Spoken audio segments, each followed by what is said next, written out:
Combat USA, bringing you MMA looking state to state for the top 8 here on Prime Time, putting it all on the line for this one chance, for this one moment to stand up and shine. Combat USA, we're here to stay. Top 8 to the state.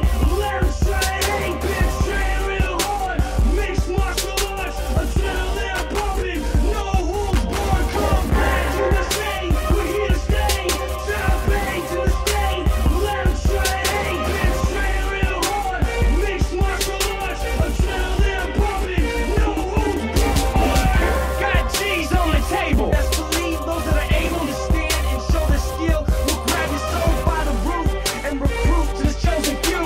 We stand up in the ground, it's just what we do. You may think that you're faster, take a deal with the jiu-jitsu master, and it could be a disaster. The untrained technique is not for the weak. You get put to sleep if you're not ready for the fight. Stay in the stance, cause I've got heavy hands. Best believe I can dance, I've got plans for that ring. I don't care about the blink, I need the championship of it. I need to show the whole world that I love it. Combat USA, we're here to stay. Top 8 to the state.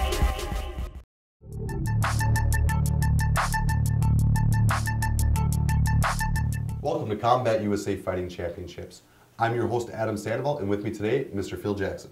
How are you doing? I am great. Excited to be here. Excited to be talking about the January 6th Oneida Casino event last Thursday. An amazing event. It was an exciting event. We had knockouts, we had chokeouts, we had decisions, pretty much everything you could ask for in an event. Absolutely, quite a variety. Yeah, you got to thank the fighters, man. They all went out there, put it all on the line, and showed just exactly what kind of athletes these MMA fighters have become.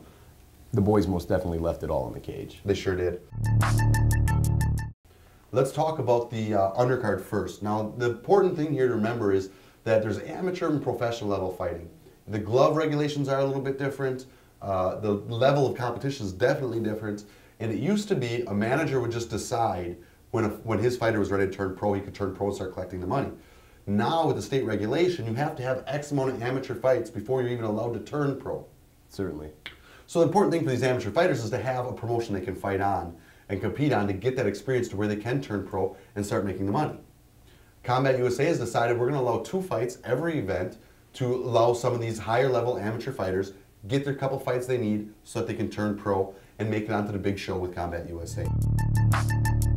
Phil, why don't you tell me about the first amateur fight we had? The first fight we have is Nathan Dunovsek and Matt Gauthier. It was a 3-round war. Ended in a unanimous decision, 29-28. The winner of the fight was Dunovsek. It really, really, really was an amazing fight. Yeah, it was a good fight. You got to see both guys go out there and put it all on the line.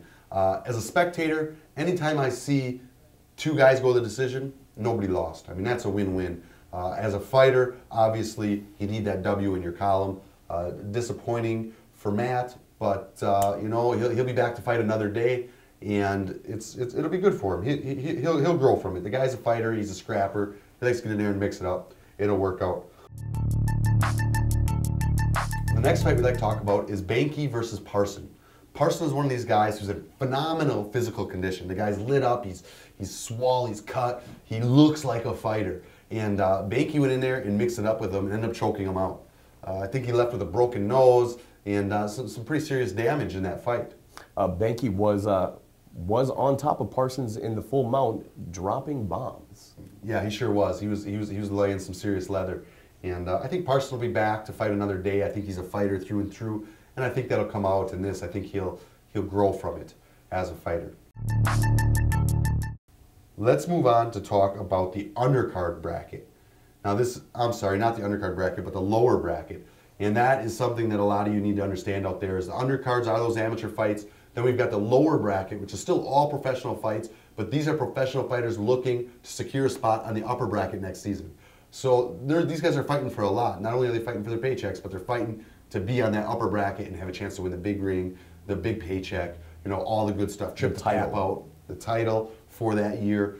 You know, as we said before, it's not like any other promotion where you're a title holder and I am the title holder until I get beat. No, you're the title holder for that year, just like a Super Bowl champion. Next year you start at the ground and work your way back up, as we'll see later on in the show. We had some guys who were title holders last year. They won a 2010 season, but they started back at level 1 this year and they're going to have to fight their way back up to see if they can have a repeat and hold that title twice. Much more prestigious, if you ask me. Absolutely. I love the way it's set up, more like the NFL, where you really have to work for what you're going to get. Every year you work through it. Yeah, it's phenomenal. Okay, so let's talk about the 170-pound lower bracket. We've got David White and we've got Tim Hollick. Well, Tim Hollick just proved that he most definitely is a contender. Very heavy-handed gentleman, amazing crisp strikes. The guy was impressive. Yeah, Tim Hollick always comes out impressive. He's one of these guys that the second I saw him, I knew this was a guy we needed to be showing in these fights. The kid's got phenomenal striking. His ground game is good. He's a game opponent, great physical condition. Went in there and picked David White apart, laid him out cold, KO on the mat.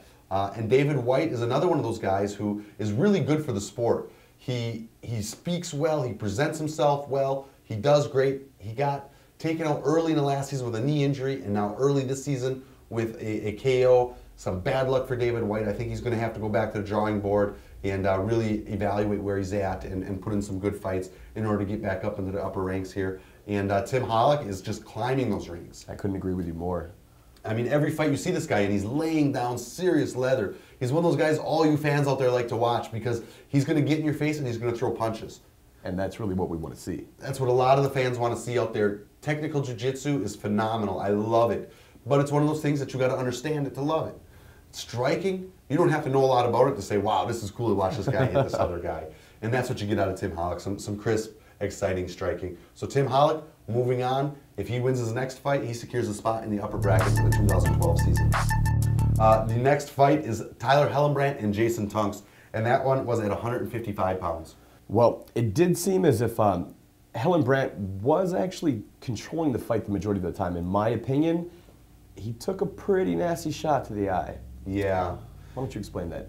Well, it's an up kick to the head, and let me explain this to you. You can have an up kick to the head as long as your opponent is standing. You can be laying on your back and you can kick up and hit him in the head as long as he's standing. But if anything other than the bottom of his feet are touching that mat, he's considered a grounded opponent.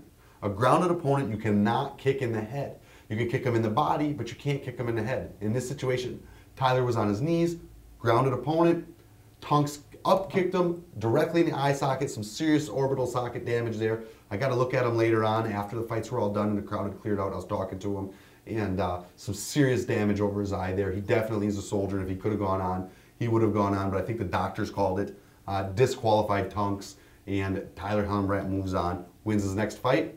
He also secures a spot in the upper brackets, and this is a guy we would want to see in the upper brackets, Phil, because he is an in-your-face, dropping leather from Madison, Wisconsin, chosen few, loves to fight. And we love to watch him fight. Yeah, we do. He's a great guy in great shape, and Tyler, nobody likes to win that way. I know you're not happy about it, but you are moving on, and you're going to get to show exactly how you like to finish fights on your next fight. Excited to see you there in the state finals for Wisconsin. I'd like to take this time to give a small commercial break for our sponsors, the people that help Combat USA put all this together, help us bring to you the best fighters in the state, state by state, and let's take a look at what they have to say. You're going to be a great champion. There we go. Beautiful. Take him down. Take him down. There we go. It's all about fundamental. You take down. Look to the center.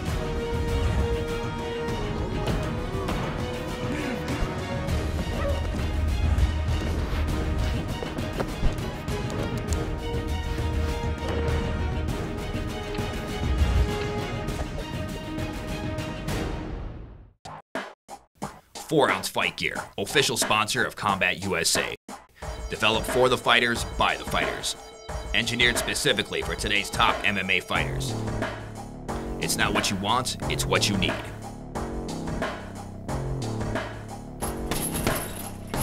It's what I need.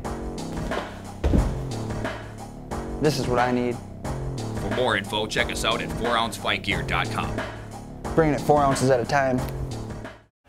Combat USA Fighting Championship, March 5th, Oneida Casino. 23-6 UFC vet Nick Aguilar versus 2010 finalist Morgan Signature. 21-7 James Warfield fights submission artist Gary Bivens. Former Packer Whisper Goodman fights 2010 finalist Will Dickey. Knockout artist Tim Hollick versus Madison's own Tony Rook. Plus 4 additional professional fights. Saturday, March 5th, Oneida Casino, Green Bay. Combat USA Fighting Championship.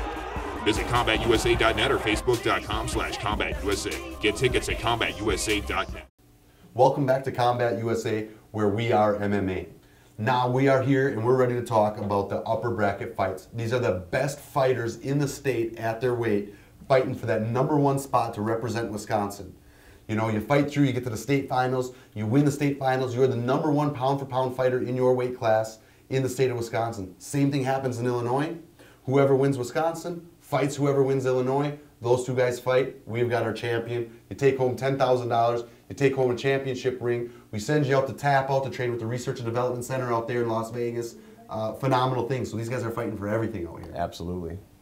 So let's start with the 170-pound Lenny Nelson versus Bobby Galvin. Well, it did seem that Lenny won due to the choke in the first round. It was a triangle choke. It was quite an impressive choke. You could actually, when you were in the crowd, see him cinching his legs together to actually lock the choke up. It was fun. Yeah. Lenny's one of those guys who last year won. All of his fights ended fast, heavy hands. Last year was knocking everybody out. We got to see a submission from him this year, and it was exciting. The thing I got to say about Bobby Galvin, though, is watch out for this kid, man, because he's coming back. The guy looked cool. The guy looked calm. He was in there. He had crisp strikes. He was standing toe-to-toe with Lenny. No problem at all. He was ready to fight that fight with Lenny. Lenny ended up getting down on the ground and sinking in that submission, which ended the fight. But I would have loved to see another round on the feet with those two guys. Lenny was throwing all kinds of high kicks, and Bobby was striking with him, calm as could be. And certainly, after Lenny found his range, he really let it go. Yeah, Lenny did very well, but Bobby was looking calm. Like I was saying, Phil, Bobby was looking calm, and I couldn't believe how calm and crisp Bobby was looking. I'm excited to see him. You know, but Lenny did move on, and like we said before, you win one year, you got to work your way back up. Well, Lenny's well on his way to a repeat. He's going to the state finals. Lenny is going to fight whoever wins between Tony Rook and Matt Schaefer. Tony Rook, Lenny beat him last year. Matt Schaefer lost to Will Dickey last year. So both of these guys are coming back with something to prove. I think that's going to be a crazy fight on March 5th at Oneida Casino. And the winner of that is going to face Lenny Nelson in the state finals to hold the position as a state champion and represent the state of Wisconsin against the state of Illinois. Moving on to the 185-pound bracket, you got Gerald Meerschaert and you got Dallas O'Malley. Dallas O'Malley, being the son of Pat O'Malley, trains Chosen Few down in Madison, Wisconsin. Gerald Meerschaert, ACS, Nick Aguilar, Racine, Wisconsin. Crazy fight. Oh, it was quite a fight, quite a fight. It literally was a war. Yeah, it was a good fight. You know, I was really impressed. You know, like I said before, Gerald Meerschaert's stand-up has been looking phenomenal. Everybody knows Gerald Meerschaert's submission artist. You feel him touch your neck, you panic. You get rid of everything else, you get him off your neck. You forget about position, you forget about everything. Get that man's hands off your neck because he will choke you out. Dallas O'Malley, a collegiate wrestler. I mean, the guy's top-level wrestler. So, you know, it was an interesting fight. Dallas O'Malley being the little less experienced of the two, both of them very young. Both of them 21, 22 years old. But people were curious to see how Dallas O'Malley would do against an opponent like Gerald Meerschaert. And we saw it in that first round. Dallas O'Malley was winning. Came out very confidently. Came out super confident. Was taking him down, was ground and pounding him, got full mount, really controlled the fight. Hands down, my opinion, Dallas O'Malley took that first round. Without a doubt. Yeah, came out the second round, and I don't know if it was the confidence or he was too comfortable or what it was, but he let Gerald Meerschaert touch his neck. Not a good idea. I think we can chalk it up to maybe overconfidence, potentially. It could be. Either way, definitely Gerald Meerschaert's ability and technique definitely showed well there against O'Malley. He touched his neck, and seconds later O'Malley's tapping. It's just the way it went. Gerald Meerschaert's one of those guys, admittedly says he starts a little slow sometimes, doesn't like to start strong, but boy does he ever finish strong. So with him being in the state finals, he's going to have to fight Will Dickey or Whisper Goodman. Now, Will Dickey is a brawler. This guy likes to stand up, put the gloves in your face, swings hard, swings wild, made it to the state finals last year, but fell to Caleb Nelson. And now he moved down to 185 pounds. Last year he was at 205. And another guy, the guy he's going to be fighting March 5th is Whisper Goodman. What an athlete. Former Green Bay Packer. The gentleman, his physique is impeccable. Yeah. Whisper Goodman is huge, man. This guy is shredded. And he's an incredible athlete. Whisper Goodman's got the athleticism, no doubt. And now he's training with Mike Biddle. He's training with Lenny Nelson. He's training with Gary Bivens. So you got 3 guys in that camp training for this tournament to become the best in the state at their weight. You know, you got to wonder what's going to happen with Whisper Goodman. He's one of those guys who's fought in a lot of different promotions all over the place. Fought really tough guys. And, you know, he's a good fighter. So Will Dickey's coming back with something to prove. Whisper Goodman honestly believes he's pound for pound the best 185 in the state. Whoever wins that fight March 5th is going to face Gerald Mearshart, which is one heck of a fighter. I can't wait to see those state finals at 185. No matter which one of those guys moves on, Phil. It'll be explosive. It's going to be amazing. And that's exactly what we're here to do. Amazing fights.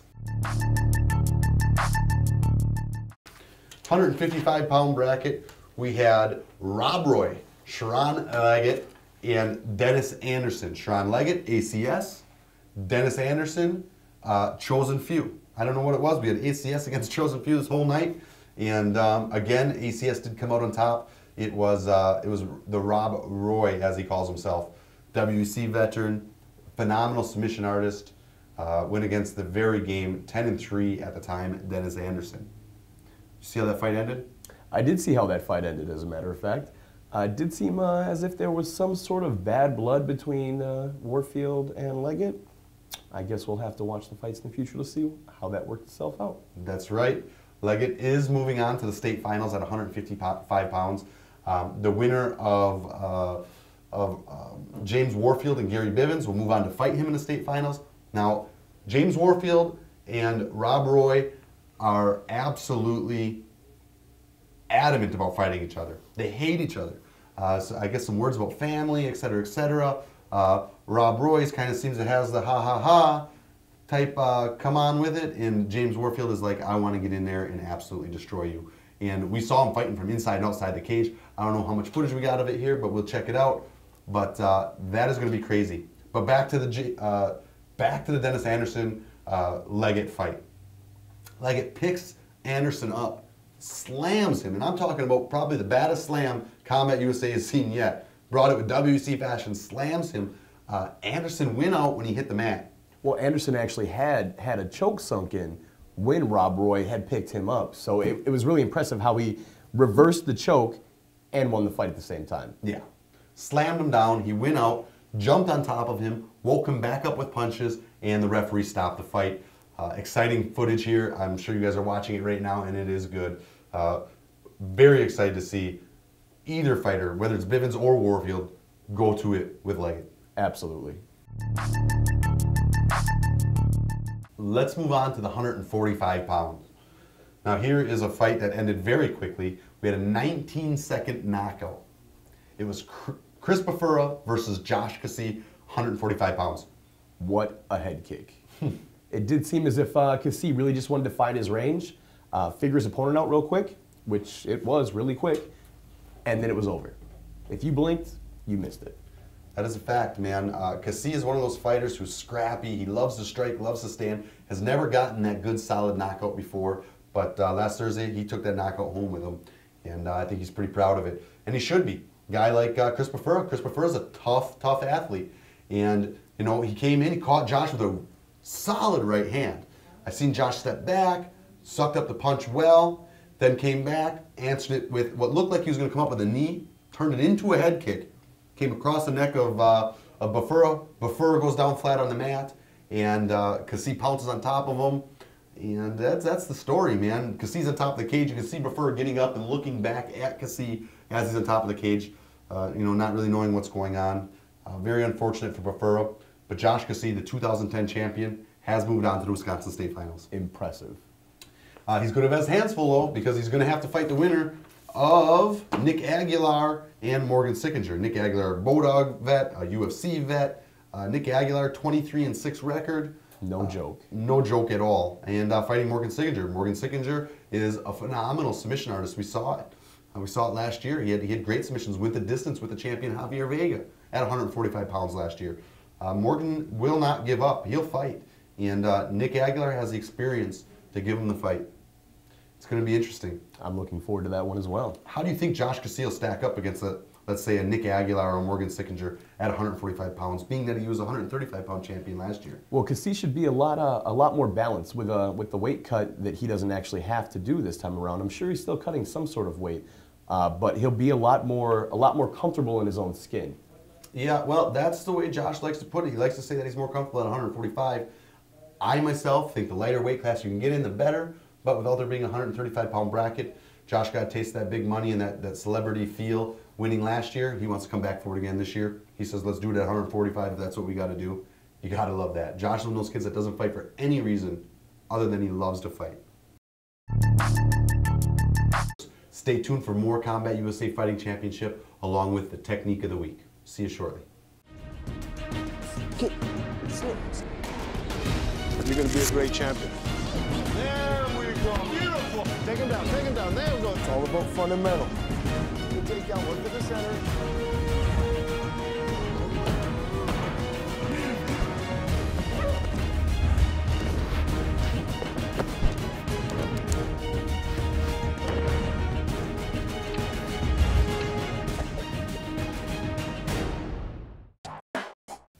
4-Ounce Fight Gear, official sponsor of Combat USA. Developed for the fighters, by the fighters. Engineered specifically for today's top MMA fighters. It's not what you want, it's what you need.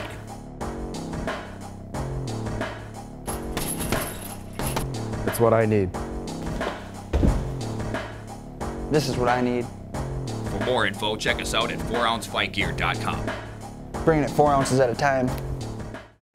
Combat USA Fighting Championship, March 5th, Oneida Casino. 23-6 UFC vet Nick Aguilar versus 2010 finalist Morgan Sickinger. 21-7 James Warfield fights submission artist Gary Bivens. Former Packer Whisper Goodman fights 2010 finalist Will Dickey. Knockout artist Tim Holland versus Madison's own Tony Rook. Plus 4 additional professional fights. Saturday, March 5th, Oneida Casino, Green Bay. Combat USA Fighting Championship.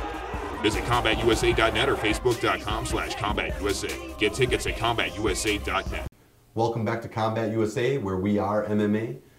We just got done recapping the Thursday night, January 6th state fights. All the pros fought. It was an amazing night. Crowd was good. Fights were great.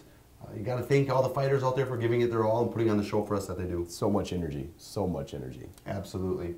Let's move into the technique of the week. This week we're going to cover the knee bar, and it's an important move, so check it out.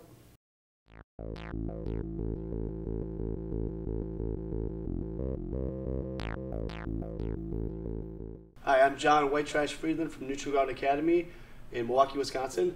I'm here with Tyler, and today we'd like to show you a knee bar, one of the applications that you can throw a knee bar from. Where I'm going to kind of start from the beginning here, where I have him either in a closed guard or I'm going for an arm bar or whatever, and he starts to stand up. And I either lost my arm bar or I'm about to get my guard broken, and what I do here is hook the one side that you're going to attack, that same side leg you let drop. So your guard opens up and you hook to the top of his thigh. Okay, so I'm like this, I hook the leg, hook it again from the top with my foot, and now the outside leg does the tricky part. As my hips go up, my body comes around, and I clamp on him like this. So my knees are squeezed together, his knee is way above my hips. Squeeze my knees together, keep this nice and tight, and then hips forward.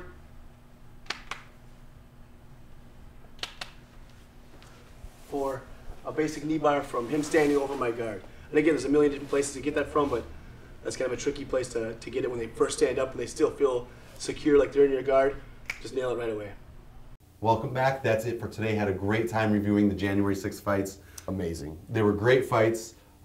Thank you always to the fighters for putting it all on the line for us all. We enjoy watching it. It's exciting stuff. And don't forget, January 21st, Addison, Illinois. We got Venutis. The Ruckus is putting on the tournament there. We're going to find out which guys are moving to the Illinois State Finals.